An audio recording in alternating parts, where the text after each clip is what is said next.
Louvado seja nosso Senhor Jesus Cristo. Nós vamos dar continuidade às nossas considerações sobre o livro do Apocalipse, nosso quarto encontro, colocando algumas realidades para entendermos este livro do Apocalipse, o seu contexto, o que estava acontecendo naquela época. Os destinatários da mensagem do livro do Apocalipse. Esses destinatários passam por momentos de crise. Eles devem preparar para a resistência.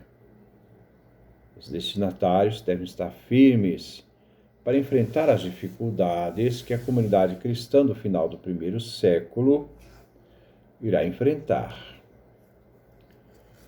Este livro nasce não dentro de uma perspectiva da apocalíptica judaica, que nós vamos ver no próximo encontro, mas dentro de uma perspectiva da apocalíptica cristã, cuja finalidade ela nasce dentro de um contexto de uma carta, de uma boa nova, de um anúncio,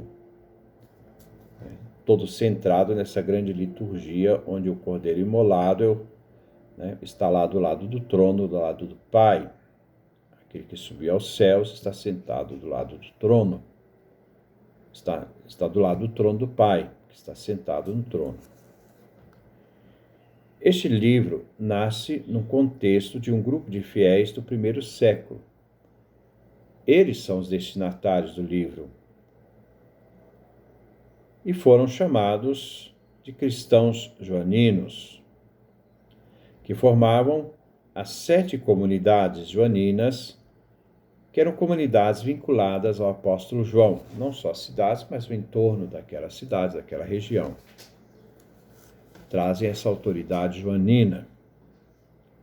Assim, Roma, o mundo judaico, aparece nesse tempo como forças hostis. Esses grupos procuravam asfixiar as comunidades nascentes, porque existia um conflito muito grande entre cristianismo e judaísmo. Tanto é que Paulo foi perseguido justamente diante desse contexto. E, acima de tudo, essa realidade do cristianismo não acentuar a necessidade das obras da lei, e ter uma crítica muito dura com São Paulo sobre o judaísmo que se apoiava na lei. E Paulo muitas vezes dizia que o cristianismo não se apoia nas obras da lei, mas pela fé em Jesus Cristo, vivenciada também pelas obras da fé, que não era necessário mais a circuncisão, que era fundamental para a pertença ao povo de Israel, no Antigo Testamento, a circuncisão, porque era a circuncisão do coração, era a fé que salva, não era a circuncisão. E esse conflito que Paulo também tinha com a comunidade de Tiago, porque a comunidade de Tiago queria colocar para os cristãos que vinham da gentialidade, que vinham do mundo pagão, a necessidade de circuncidarem para serem salvos. Todo esse conflito também leva ao conflito com a sinagoga, com os judeus.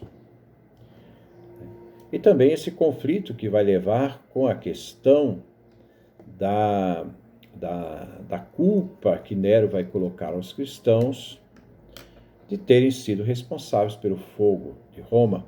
Nós encontramos em Tácito, um historiador, nos seus anais da época, que fazem referência essa perseguição dos cristãos em Roma, da forma como morriam, e eram perseguidos por Nero, como responsáveis do fogo de Roma que ele mesmo mandou colocar.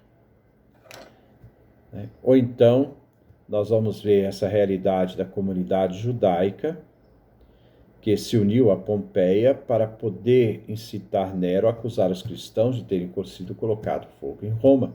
Existia uma certa animosidade, uma certa vontade destrutiva do judaísmo de Roma e uma indisposição contra os cristãos. Então, há todo esse conflito político-religioso, né, centrado à mensagem cristã. Então, Nero foi uma perseguição ligada ao contexto de Roma, mas algumas questões foram colocadas e começaram também a ter locais onde os cristãos começaram a ser perseguidos por várias razões. Primeiro, eles não cultuavam o imperador como Deus, como Filho de Deus, que deveria sempre oferecer um incenso à estátua do imperador, reconhecendo a sua filiação divina. Não reconheciam os deuses do império, porque para os cristãos só existe um único Deus, o Deus Pai de Jesus Cristo, o Deus de Israel, Pai de Jesus Cristo. Então eles recusavam e eram acusados de que tudo o que acontecia de ruim no império, os cristãos eram culpados porque eles não faziam culto aos deuses. Eles acreditavam na ressurreição da carne e era também uma aversão para muitos grupos de filosofia, como estoicos, né, que negavam a questão da ressurreição, né. Então, diante disto, os cristãos são vistos e são rejeitados em locais, né? Mas vamos continuar. João, o autor do livro, irá empregar o simbolismo numa mensagem crítica em comunidades que se desesperam, que ficam desiludidas e sofrem. Vamos encontrar cristãos neste período que vão enfrentar a perseguição e vão entregar sua vida, vão morrer por causa da fé, mártires. Cristãos que se acostumam e acomodam com o modo opressor, e muitos vão renunciar à fé. Estes eram os desafios enfrentados pelas comunidades joaninas. Primeiro, enfrentavam dificuldades com a sinagoga, que se opunha abertamente contra os cristãos, e chamava os cristãos de malditos. Enfrentam os cristãos dificuldade de viver em sociedades predominantemente pagãs, que seguiam os cultos pagãos, idolatria, adoração aos deuses do império. Uma hostilidade crescente de Roma, desde o tempo posterior a Nero, como vimos, de modo especial com Vespasiano, imperador Vespasiano. Foi o imperador Vespasiano que cercou Jerusalém, foi chamado para ser imperador, deixou o seu filho Tito no cerco de Jerusalém. É Tito que depois, com a morte de Vespasiano, se torna imperador, vai entrar em Jerusalém, vai demolir, destruir o templo e a cidade. Então, na época, nós vamos ver Vespasiano, que acentuou o culto ao imperador, filho de Deus, como obrigatoriedade a todas as religiões e a todos do império, com exceção dos judeus. A tensão social entre ricos e pobres, numa sociedade desigual e que repercute na vida dos cristãos. Podemos ver este conflito com os ricos e pobres no livro de São Tiago, esse livro que nós já estudamos, essa relação.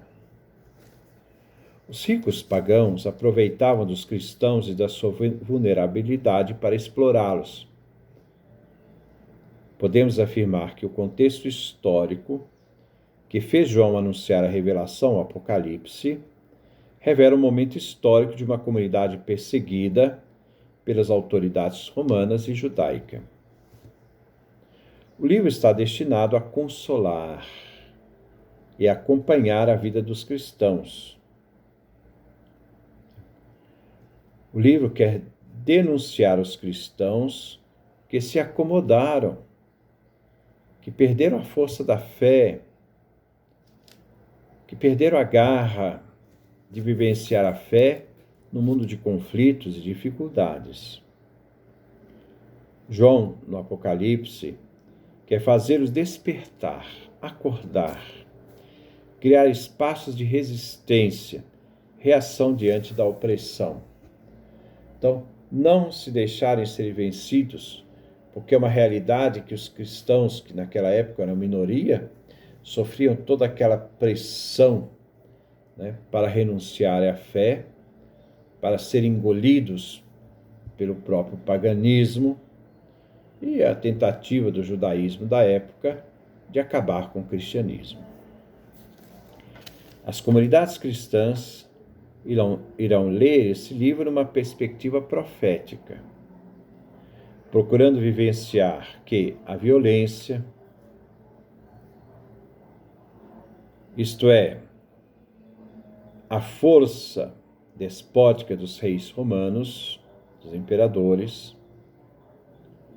a agressão dos grupos humanos não passam de ilusões para aqueles que usam violência.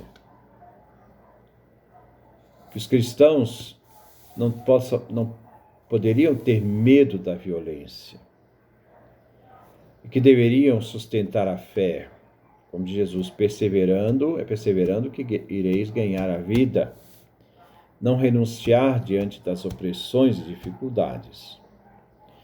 Então, o livro do Apocalipse é um livro de esperança, de resistência a uma comunidade cristã pequena que sofre pressão de todo lado, onde eles acusavam os cristãos de serem responsáveis de toda a realidade ruim que acontecia no meio deles, né?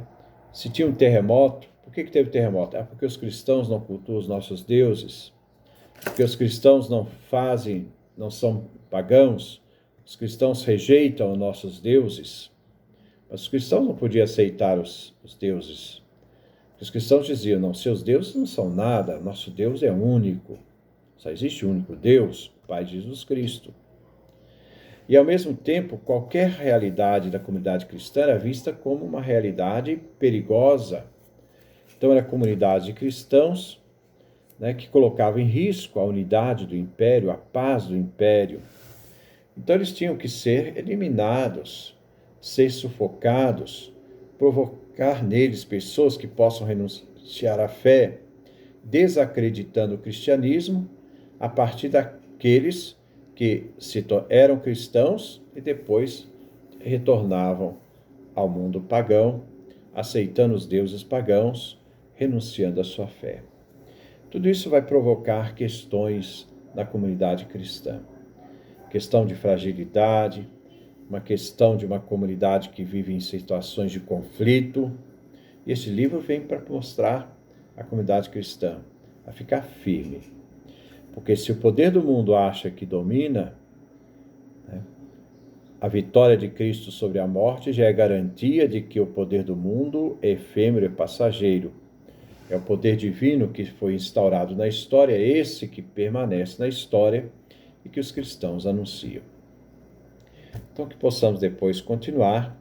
Nosso próximo encontro, nós vamos fazer uma pequena distinção entre a apocalíptica judaica, os livros do Apocalipse do judaísmo, e Apocalipse de João, o livro da apocalíptica cristã. Né? Que é interessante a gente ter essa distinção para não confundir uma coisa com a outra, são distintas. O objetivo de João não é o mesmo objetivo da apocalíptica judaica. Essa apocalíptica judaica que foi sustentada por um grupo dentro do judaísmo chamado, né, esse grupo dos cristãos, dos judeus, né, das comunidades dos essênios. Então, são esses essênios que vão sustentar a apocalíptica judaica. Essa apocalíptica que nasceu no século II a.C. Nós temos vários livros da apocalíptica judaica, né, que fazem parte dessa coletânea de perspectiva do apocalipse judaico. Né? Na tradição dos rabinos, essa tradição entrou também, tem alguns aspectos do Antigo Testamento, mas de uma forma especial, através do livro de Daniel. Né? Mas, diferente, distinto do Apocalipse de João, cujo sentido é outro, tem outro significado como mensagem. Que Deus nos dê a sua graça, a sua bênção, a sua face resplandeça sobre nós.